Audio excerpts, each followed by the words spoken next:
Hi Dude, நான் உங்கள் சூர்யா. இன்றைய தலைப்பு நம்ம பார்க்க போவது நார்த்தங்காய்.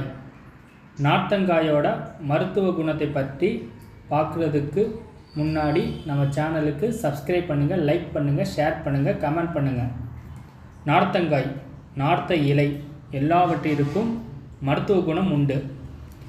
எலுமிச்சை வகை சேர்ந்தது என்றதால் இதில் சிட்ரிக் அமிலம் அதிகம் உண்டு. வைட்டமின் சி அதிகமாக இருக்கும். பசியை தூண்டக்கூடியது. வெள்ளை அணுக்களின் எண்ணிக்கையை அதிகரிக்க செய்யும். நார்த்தங்காய் சாற்றினை வெந்நீரில் கலந்து குடித்தால் வாயு மற்றும் வயிறு சம்பந்தமான நோயினை குணப்படுத்தும் திறன் கொண்டது.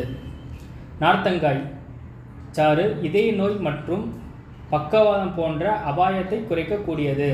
நார்த்தங்காய் சாறும் சிறிதளவு தேனும் கலந்து குடித்தால் உடல் எடை குறையக்கூடும்.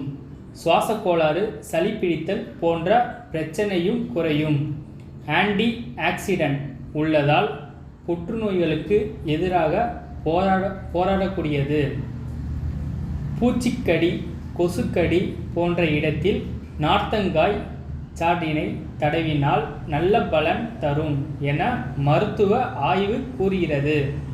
நார்த்தங்காய் நார்த்த இலையிலும் கால்சியம், இரும்புச்சத்து, சோடியம், மெக்னீசியம், பீட்டா கரோட்டியம் போன்ற சத்துக்கள் உள்ளதால் ஊட்டச்சத்து குறைபாடு உள்ளவங்களுக்கு இது ஒரு நல்ல மருந்தாகும். நார்த்த இலையில் உள்ள செலினியம் சத்து மூளை சுறுசுறுப்பாக வைத்திருக்க உதவும். எலும்பு சார்ந்த பிரச்சனைகள், மூட்டு வலிகளுக்கு இது உதவுகிறது. ஓகே ஃப்ரெண்ட்ஸ், இந்த வீடியோ உங்களுக்கு பிடித்திருக்கும் என நம்புகிறேன். அடுத்த வீடியோவில் பார்க்கலாம். தேங்க்யூ.